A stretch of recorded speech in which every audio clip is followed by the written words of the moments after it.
Hello दोस्तों, स्वागत है आप सभी को जीके जीएस की प्रैक्टिस सेट नंबर 1 में। एंड आज जो हमारे जो टॉपिक कवर हो रही है वो लगभग लगभग मिक्स क्वेश्चन है, जिसे लगभग लगभग सभी एग्ज़ामों में पूछ लिए जाते हैं। एंड आगे अगर हम बात करते हैं तो ये जो है स्पेशल जो प्रैक्टिस सेट जो चल रही है वो एसएससी जीडी की चल रही है। तो लगातार बन रही है, लगा देंगे आगे पानी में जवानी उसको कहते हैं, और चुन लेंगे सिलेक्शन जवानी की कहानी उसको कहते हैं। आज का जो हमारा पहला नंबर क्वेश्चन है वो कहता है कि क्या कहता है, तो वो कहता है कि क्या कहता है, तो वो कहता है कि निम्नलिखित में से कौन सा त्योहार, मतलब कि निम्नलिखित में से कौन सा त्योहार असम में देवी कामाख्या के मासिक धर्म की अवधि को चिन्हित करता है। तो राइट आंसर आपका हो जाएगा आम्बुवाची। आम्बुवाची है जो असम असम में देवी कामाख्या के मासिक धर्म की अवधि को चिन्हित करता है। तो अम्बु, आ से अम्बु और आ से असम होती है। मोत्सु, मोत्सु जो है ना वो नागालैंड की है। तो मोत्सु कहाँ के है? नागालैंड की। बंगाल की कहाँ है? तो बंगाल के जो है मेघालय, बंग बंगाला। मोत्सु जो है वो नागालैंड की है और बंगाला जो है वो मेघालय की है। और चाप चाप चरकुट जो है वो मिजोरम के है। अच्छा, असम में जो आओ नृत्य जो चलती है वो है बिहू नृत्य। बिहू नृत्य जो है आपका वो बोहाग बिहू उसको कहते हैं, कंगाली बिहू कहते हैं, और आपका भेगाली बिहू कहते हैं। जो माघ बिहू इसको बोलते हैं, काली बिहू बोलते हैं, इसको बोलते हैं। असम के कुछ और महत्वपूर्ण फेस्टिवल्स हैं जिनको आप ध्यान रखिएगा। मीदम, तो असम आज शाम के जो हमारे घर में बहू आई, आज शाम के हमारे घर में बहू आई जो मीदम मी फी यानी नाक में दम कर दी, नाक में दम कर दी, नाक में दम कर दी। और क्या करती है? अपने कर्म की पूजा करती है, अपन कर्म की पूजा करने के लिए बोलती है, कर्म की पूजा करती है। मैं उनको बोलता हूँ वो कर्म की पूजा करने के लिए क्यों बोलते हैं? क्योंकि वो चाय ठीक से नहीं बनाती है। चा चाय जो है वो ठीक से नहीं बनाती है। उसके बाद में है बैसागु उत्सव, और जब चाय बनाने के लिए उसको बोलते हैं तो वो बहस करती है। बैसागु उत्सव, बहस करती है। उस बहस का क्या नाम है जी? तो उस बहू का नाम है मांजुली उत्सव। मांजुली उत्सव, मांजुली है। तो मांजुली को क्या करिए? देहिंत पटकाई, उसके देहिंत मतलब होती है देह, पटकाई मतलब पटक, उसके देह को पकड़ के पटक दीजिए तो वो ठीक हो जाएगा। उसके बाद में अम्बुवाची, हाँ वो है अम्बु। अम्मा को उसने उसके फिर उसने अम्मा को बुलाई। अली ए लियांगा, उसके बाद में रोफर, रोफर है। ओलंपिक में भारत के प्रथम ध्वजवाह ओलंपिक में भारत के प्रथम ओलंपिक में भारत के प्रथम ध्वजवाहक का नाम क्या था? तो ओलंपिक में भारत के प्रथम ध्वजवाहक का नाम क्या था? तो वो था पूर्मा पूर्मा बैनर्जी। ओलंपिक में भारत के प्रथम ध्वजवाहक का नाम क्या था? तो वो था पूर्मा बैनर्जी था।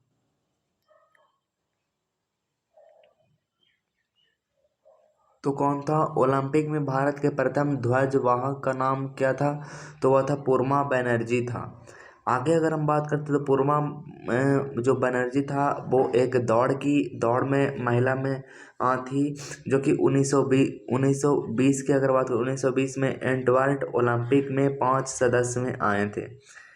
अच्छा, उसके बाद बात करें तो प्राचीन ओलंपिक जो हुआ था सबसे पहले तो 1776 बीसी में हुआ था। सबसे पहले कहाँ हुआ था? और रोम में।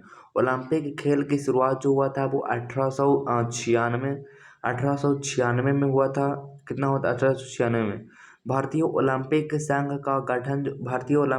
का जो गठन हुआ था 1927 में हुआ था। अच्छा, उस समय जो भारतीय ओलंपिक संघ का जो गठन हुआ था 1927 में, पहले अध्यक्ष उसके बनते सरदार देवरावजी टोटा टाटा। पहली महिला अध्यक्ष जो ओलंपिक की बनी थी वो कौन बनी थी? तो वो पीटी उषा बनी थी।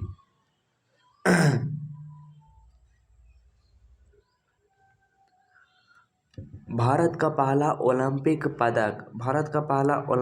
पदक जो है वो केडी ज़ादा को आई थी, जो कि कौन से पदक यानी कि ब्रोंज मेडल जीती थी कब? 1952 में। कहाँ? हेलसिंकी ने। किसमें? कुश्ती में। भारत ने अपना पहला ओलंपिक गोल्ड 1928 में जीता था, हॉकी में जीता था। और भारत का पहला ओलंपिक पदक 1952 में। सदस्य एडवर्ड को क्या नाम था? एडवर्ड नाम था। अच्छा, भारत ने अपना पहला ओलंपिक व्यक्तिगत रूप से कौन जीता था? तो अभिनव बिंद्रा ने जीता था। इनकी एक बुक है जिसका नाम है एस्टो ऑफ हिस्टोरी है। अगला है कि निम्नलिखित में से कौन सा आंध्र प्रदेश की शास्त्रीय नृत्य है? तो आंध्र प्रदेश की जो नृत्य है वो है कुचिपुड़ी। इसको याद कैसे रखेंगे? तो कुचिपुड़ी यानी कच्ची पुड़ी कौन खाएगा? जो आंधर रहेगा वो खाएगा। अच्छा, मणिपुर का जो शास्त्रीय नृत्य है उसको हम लोग बोलते हैं मणिपुरी। भारतनाट्यम जो है वो है तमिलनाडु का। तो भारतनाट्यम जो है वो तमिलनाडु का। मोहिनी अट्टम जो है वो केरला की है। मोहिनी अट्टम कहाँ का है? केरला की। कुचायलापुर कुचिपुड़ी जो है वो कुचायलापुर से लिया गया है, कृष्णा जिला से लिया गया है। अच्छा, जो होते हैं ये 8 क्लासिकल डांस होते हैं यानी कि शास्त्रीय नृत्य होते हैं। एक तो होते ओडिसी जिसको उड़ीसा में है, और कथकली जो कि केरल में होती है, और कथक जो है वो यूपी। अरे अब चलते चलते थक गए यार। उसको न सत्रिया जो है वो असम में है। ये जो सत्रिया जो है वो 500 वर्ष पुराना है। सबसे नया शास्त्रीय नृत्य जो है वो कौन है? तो वो यही है, शास्त्रीय। और उसके बाद में आपका जो है भारतनाट्यम जो है वो 2000 वर्ष पुराना है, सबसे पुराना यही है। मणिपुरी जो होती है वो मणिपुर में होती है, और उड़ीसी जो होती है वो उड़ीसा में होती है। कथक जो होती है यूपी में होती है। कुचिपुड़ी जो आंध्र प्रदेश में। सत्रिया जो होती है वो असम में होती है। और कथकली और मोहिनी अट्टम यही 2 क्लासिकल डांस जो है वो केरला में होती है। अब भारतनाट्यम जो होती है वो तमिलनाडु में होती है। क्रिकेट विश्व कप 1983 के। हाँ, क्रिकेट विश्व कप, हाँ मतलब कि जिसको वर्ल्ड कप भी बोलते हैं। क्रिकेट विश्व कप 1983 के फाइनल मैच में निम्नलिखित में से किस खिलाड़ी ने सर्वाधिक रन बनाए थे? तो सर्वाधिक जो बनाया था श्री श्रीकांत ने बनाया था। किसने बनाया था? कृष्णामाचारी श्रीकांत ने बनाया था। क्रिकेट विश्व कप 1983 में।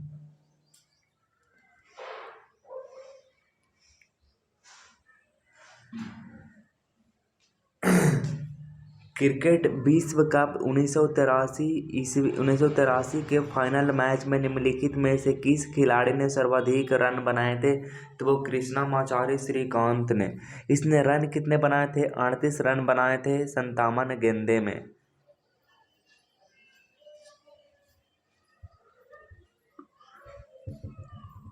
आगे बात करते हैं तो पहला क्रिकेट वर्ल्ड कप जो हुआ था 1975 में हुआ था। किसके किसके बीच हुआ था? वेस्ट इंडीज और इंग्लैंड के बीच हुआ था, जिसमें इंग्लैंड ने हार गया था और वेस्ट इंडीज जो है वो जीत गया था।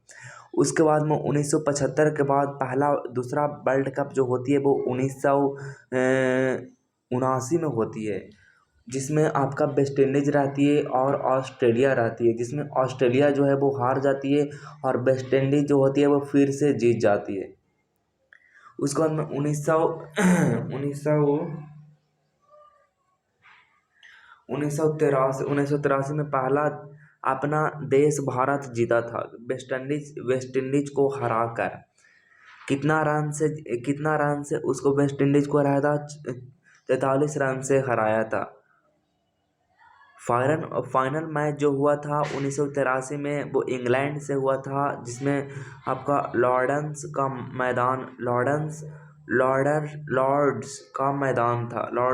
मैदान था। उसके बाद में हुआ था 2011 में भारत ने हराया था, श्रीलंका को हराया था।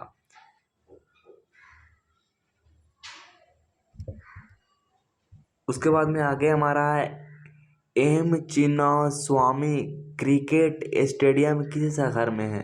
एम चिन्नास्वामी क्रिकेट स्टेडियम किस शहर में स्थित है?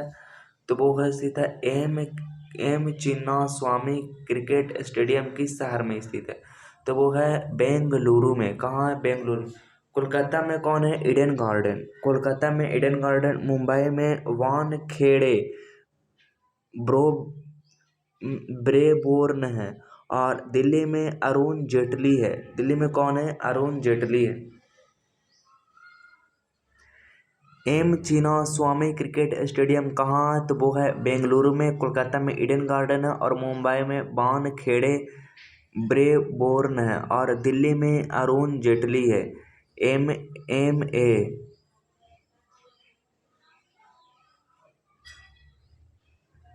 M A Chidambaram stadium Chennai में है। नरेंद्र मोदी स्टेडियम अहमदाबाद में है, जिसको अब नया नाम चेंज कर दिया गया मोटेरा स्टेडियम। और राजीव गांधी स्टेडियम जो है वो हैदराबाद में है, और ग्रीन पार्क स्टेडियम जो है वो कानपुर में है। कानपुर कहाँ है? यूपी में। और बाराबती कटक उड़ीसा में, कटक में है। तो M A Chidambaram stadium Chennai में है, और नरेंद्र मोदी अहमदाबाद में है। राजीव गांधी हैदराबाद में है। ग्रीन पार्क जो है वो यूपी में है। ग्रीन पार्क यूपी में है, और बाराबती जो है वो उड़ीसा में है। वर्ल्ड कप का पहला मैच 8 अक्टूबर को हुआ था इंडिया के साथ ऑस्ट्रेलिया के। भारत का पहला मैच था ये। आगे बात करते हैं तो जगोई भारतीय शास्त्रीय नृत्य के निम्नलिखित में से किस नृत्य रूप की एक प्रमुख शैली है? तो जागोई भारतीय शास्त्रीय नृत्य के निम्नलिखित में से किस नृत्य रूप की एक प्रमुख शैली है? तो वो है आपका जो है मणिपुरी। अच्छा, मणिपुरी में और भी नृत्य है जिसका नाम है जगोई, चोलोम, तांडवा। अच्छा, उसके बाद में आपका जो मणिपुर में अन्य शैली की बात करें तो लाई हरोबा है, काबुई नृत्य है, यांगटा नृत्य है। अच्छा, तो राइट आंसर आपका हो जाएगा मणिपुरी, कहा कि जगोई जो है वो जागता है मन से। स्वामी दयानंद सरस्वती ने एक संगठन जिसने हिंदू धर्म से सुधार का प्रयास किया की स्थापना की, तो आर्य समाज की स्थापना 1875 में हुआ था। इनका बचपन का नाम मूल शंकर था, जो कि आगे चलकर दयानंद सरस्वती बन गया था। इनका जो घर था गांव जो था मुंबई था। इनका गुरु जो था वो बिरजानंद था। कौन था? बिरजानंद था। इन्होंने नारा दिया था वेदों की ओर लौटो। इनके द्वारा बुक लिखी गई थी जिनका नाम था सत्यार्थ प्रकाश, वेदांत प्रकाश, वेद भविष्य। निम्नलिखित में से किस गुप्त शासक को उसकी सैन्य उपलब्धियों के कारण भारत का नेपोलियन निम्नलिखित में से किस गुप्त शासक को उसकी सैन्य उपलब्धियों के कारण भारत का नेपोलियन कहा जाता था? तो भारत का नेपोलियन कहा जाता था किस सैन्य उपलब्धियों के कारण? तो वो समुद्रगुप्त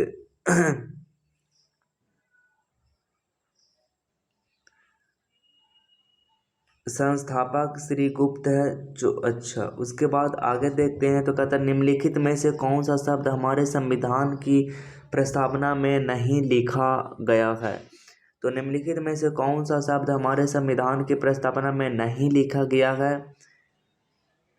तो नहीं लिखा गया है संप्रभुता, समाजवादी, पंथ निरपेक्षता, साम्यवादी। इन तीनों को लिखा गया है, साम्यवादी को नहीं लिखा गया। प्रस्तावना में संशोधन क्या हो सकती है? तो हो सकती है बिल्कुल। मूल ढांचा उसका जो है कभी नहीं बदला जाएगा, ऐसा बिल्कुल भी नहीं, मूल ढांचा को नहीं बदला जाएगा। ऐसा बिल्कुल भी नहीं है। 42वें संविधान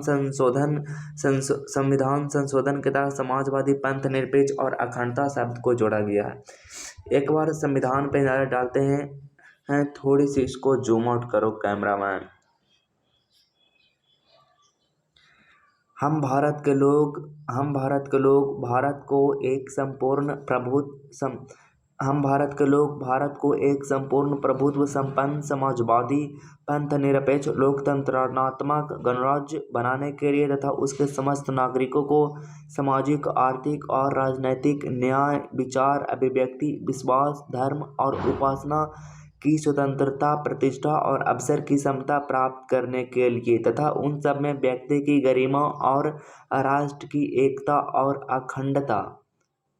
अखंडता सुनिश्चित करने वाली बंधुता बढ़ाने के लिए दृढ़ संकल्प होकर अपनी इस संविधान सभा में आज तारीख 26 नवंबर 1949 ईस्वी को एदत द्वारा इस संविधान को अंगीकृत, अधिनियमित और आत्मसमर्पित करते हैं। तो ये जो हमारा हो जाएगा वो क्या हो जाएगा, एक बार फिर हमारे साथ आप बोलिएगा। हम भारत के लोग भारत को एक संपूर्ण प्रभुत्व संपन्न समाजवादी, पंथ निरपेक्ष, लोकतंत्रात्मक गणराज्य बनाने के लिए तथा उसके समस्त नागरिकों को सामाजिक, आर्थिक और राजनैतिक न्याय, विचार, अभिव्यक्ति, विश्वास, धर्म और उपासना की स्वतंत्रता, प्रतिष्ठा और अवसर की समता प्राप्त करने के लिए तथा उन सब में व्यक्ति की गरिमा और राष्ट्र की एकता और अखंडता सुनिश्चित करने वाली बंधुता बढ़ाने के लिए दृढ़ संकल्प होकर अपनी इस संविधान सभा में आज तारीख 26 नवंबर 1949 को एदत द्वारा इस संविधान को अंगीकृत, अधिनियमित और आत्मसमर्पित करते हैं।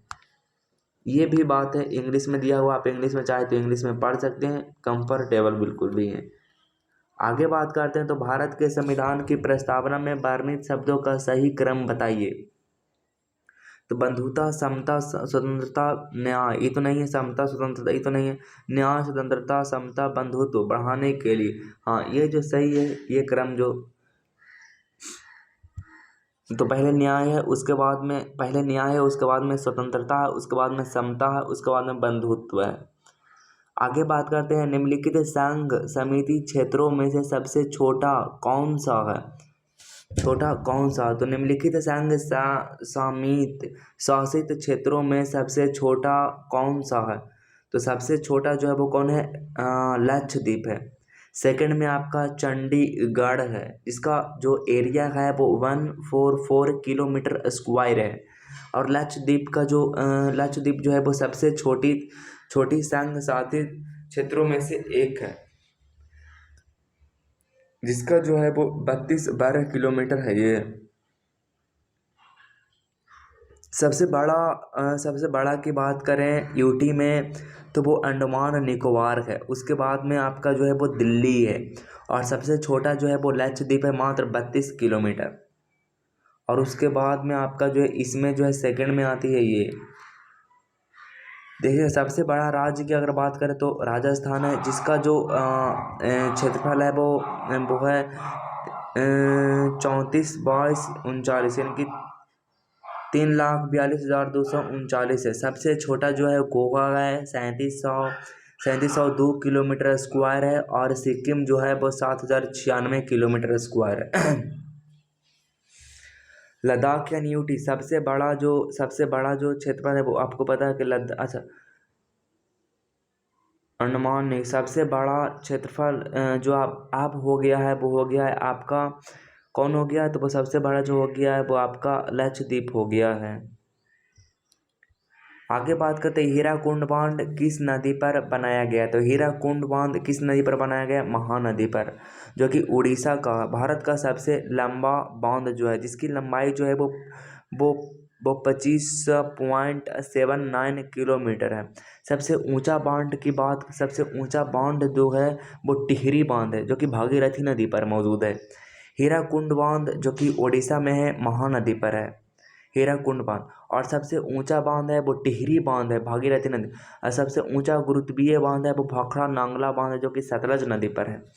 और हीराकुंड बांध किस नदी पर बनाया गया, तो वो ओडिशा नदी पर महानदी पर बनाया गया है।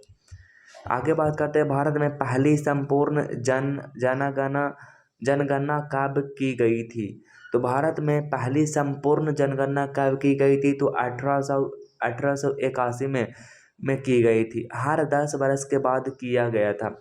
अच्छा, भारत में पहली संपूर्ण जनगणना कब की गई थी, तो उस समय का जो गवर्नर जनरल था वो उसका नाम था रिपन के समय में किया गया था। पहली अनियमित जनगणना जो किया गया था वो मेयो में किया गया, मतलब मेयो के शासनकाल में किया गया था 1872 में। और पहली संपूर्ण जनगणना जो की गई थी वो 1881 में की गई थी। स्वतंत्र भारत की पहली जनगणना जो हुई थी वो 1951 में हुई थी। जनगणना के आर्टिकल की बात करें तो 1984 में आया था, यानी कि पटेल द्वारा ये जो हुआ था। अच्छा, आर्टिकल 246 के तहत जनगणना संघ सूची का विषय बना। कब? आर्टिकल 246 के तहत पहली जनगणना आयोग जो था, आयुक्त जो बना था वो कौन था? WC प्लांडेन बना था। पहला भारतीय शहर पूर्ण जनगणना की अगर बात करें तो 1830 में हेनरी वाल्टर कार ने ढाका को किया था। किसने किया था? हेनरी वाल्टर कारा ने किया था, ढाका में किया था। अगला क्वेश्चन है, महात्मा गांधी श्रृंखला के 50 रुपये के बैंक नोट पर आधार रंग है। तो महात्मा गांधी के नई श्रृंखला के 50 रुपये के बैंक नोट का आधार रंग क्या है? तो 50 रुपया का बैंक नोट का रंग जो है वो है फ्लोरोसेंट नीला। स्टोन ग्रे जो होती है वो 500 के नोट पे होती है। स्टोन ग्रे की अगर बात करें तो 500 की होती है। और लैवेंडर जो होती है वो होती है 100 के नोट पर। फ्लोरोसेंट जो है वो आपका जो है वो 135 होती है। अच्छा, हम्पी के स्मारक, आगे बात कर नोट से रिलेटेड बात अगर करते हैं तो देख लीजिए। अच्छा, 1 रुपया के नोट है जिसपे वित्त मंत्री की हस्ताक्षर होती है, जिसकी लंबाई जो रहती है वो 97-63 रहती है 1 रुपये की। और इसमें जो है वो 5 रुपया पहले बाकी सारे नोट पे RBI का सिग्नेचर आती है। इसकी जो लंबाई होती है वो 117 × 63 mm होती है। और सिग्नेचर जो रहती है RBI गवर्नर की रहती है। और इसका जो है वो बाकी उसका जो है वो आपका 97 और 63 है 1 रुपया वाला को। और इसका जो 117 से 63 है। और फिर आपका जो है वो ये हो गया 10 रुपया पर जो रहता है वो 123 से 63 रहती है। इस पे कोणार्क मंदिर का जो है वो चिन्ह है, कोणार्क मंदिर का। उसके बाद में 63 ही रहेगा, 20 तक 63 रहेगा, लेकिन ये 129 हो जाएगा। इस पे एलोर का गुफा जो कि महाराष्ट्र में है, एलोर की गुफा वो कितने पे है? 20 पे है। एलोर की गुफा महाराष्ट्र में है जो कि आपका इस पे है। उसके बाद 50 पे जैसे ही आते हैं तो इस पे हम्पी की अति चिन्ह है जो कि कर्नाटका में मौजूद है, 135 × 63 mm होती है। उसके बाद में आपका जो होती है 100 के नोट पर तो रानी की वाव है, 142 से गुने आपका 63 mm हो जाएगा। उसके बाद आपका जो है वो 500 200 से चेंज हो जाती है। सांची का स्तूप है जो कि मध्य प्रदेश में है, 146 से 66 mm है। उसके बाद में 500 होती है जो 150 गुने 66 mm होती है। लाल किला जिस पे रहती है, जो कि कहाँ है? दिल्ली में है। और उसके बाद 2000 में है 166 गुने 66 mm होती है। मंगलयान है। तो अमेरिका से लाल किला जो होती है दिल्ली में होती है, जिसका 150 होती है। 500 नहीं, 166 होती है। 200 वाला 146 गुने 66 होती है। शांति स्तूप जो कि मध्य प्रदेश में है। 100 पे है रानी की वावा जो है वो आपका 142 से 63 होती है। और हम्पी जो है कितना है 135 से 63 है, जो कि कहाँ पे हम्पी है, कर्नाटका में। और ये एलोरा जो है वो महाराष्ट्र में 129 है। और आपका जो है 20 है जो 123 है, कोणार्क की मंदिर है।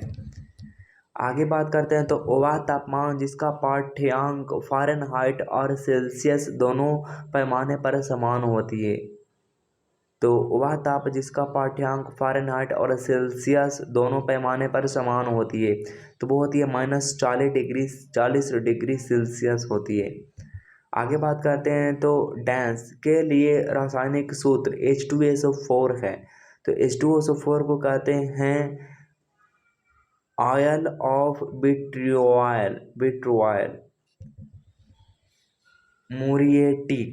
मूरिएटिक एसिड जो होती है, जिसको हम लोग कहते हैं हाइड्रोक्लोरिक अम्ल, जिसका सूत्र होती है HCl होता है, मूरिएटिक एसिड। FeSO4 जो होती है हरा विट्रियोल होती है, जिसको बोलते हैं हरा विट्रियोल, FeSO4। फेरस सल्फेट होती है, उसके बाद में CuSO4 होती है। नीला विट्रियोल होती है, नीला थोथा कॉपर सल्फेट होती है। उसके बाद में ऑयल ऑफ विट्रियोल होती है। H2SO4 इसको हम लोग बोलते हैं, क्लीस का तेल इसको बोलते हैं, किंग ऑफ केमिस्ट्री बोलते हैं। बैटरी निर्माण के लिए कार्य जो करती है वो यही करती है, कौन करती है, H2SO4 होती है। अच्छा, HCl को बोलते हैं हाइड्रोक्लोरिक अम्ल बोलते हैं, FeSO4 को बोलते हैं फेरस सल्फेट बोलते हैं, CuSO4 को बोलते हैं नीला थोथा यानी कि कॉपर सल्फेट बोलते हैं। किस विटामिन को थायमीन के नाम से भी जाना जाता है? तो थायमीन के नाम से जाना जाने वाला B1 को बोलते हैं। जल में घुलनशील जो होती है वो B और C होता है, और वसा में घुलनशील जो होता है वो KEDA कीड़ा। तो वसा में घुलने वाला कीड़ा होती है, और पानी में न घुलने वाला जो होती है वो B और C होती है। अब थोड़ा सा रासायनिक नाम पर नज़र डाल लेते हैं एक बार। विटामिन A का रासायनिक नाम है रेटिनॉल, विटामिन B का थायमीन, विटामिन C का एस्कॉर्बिक अम्ल होती है, विटामिन D का कैल्सीफेरॉल, विटामिन E का टेकोफेरॉल, विटामिन K का फिलोक्वानिन। तो एक बार फिर से बोलते हैं, A को रेटिनॉल, B को थायमीन, C को एस्कॉर्बिक, D को कैल्सीफेरॉल, E को टेकोफेरॉल और K को फिलोक्वानिन। हाल ही में किस देश से संबंधित लेख जॉर्जी गोस्पोडियोवा ने इंटरनेशनल बुकर प्राइज 2023 जीता है? तो वो जीता है बुल्गारिया जो जीता है एजेला रोडेला उसको नाम है। चर्चित नम्दा काला का संबंध किस राज्य या केंद्र शासित प्रदेश से है? तो चर्चित नम्दा काला का संबंध किस राज्य या केंद्र शासित प्रदेश से है? तो वो है आपका जो है जम्मू कश्मीर से है। चर्चित नम्दा काला वो जम्मू कश्मीर से है। आगे बात करते हैं कि विश्व क्रिकेट में लगातार 100 टेस्ट मैच खेलने वाले प्रथम गेंदबाज कौन बने हैं? तो नाथक लियोन जो बने हैं वो विश्व क्रिकेट में लगातार 100 टेस्ट मैच में खेलने वाले प्रथम गेंदबाज बन गए हैं। जेम्स एंडरसन की बात करें तो वो 690 विकेट लिए हैं। उसके बाद में स्टुअर्ट ब्रॉड और आपका जेम्स एंडरसन और स्टुअर्ट ब्रॉड इंग्लैंड की है। आगे जो आपके लिए होमवर्क दिया जाता है, भारत के लिए 100 टेस्ट मैच खेलने वाला पहला खिलाड़ी कौन बने हैं? आपका ये कमेंट इसको कर देना, क्योंकि आपका कमेंट करने से कुछ नहीं हो जाएगा, लेकिन एक आपके अंदर के अनुशासन पता चलेगा, आपके कॉन्फिडेंस लेवल को देखा जाता है। तो आपके आत्मसम्मान, आपके प्रशासन अनुशासन, आप कितना महान बनेंगे उस अनुशांता को देखी जाती है। तो इसके साथ मैं आपसे विदा लेता हूँ। मुलाकात होगी नेक्स्ट वीडियो में नेक्स्ट टॉपिक के साथ। तब तक के लिए ऑल द बेस्ट। जय हिंद, वंदे मातरम।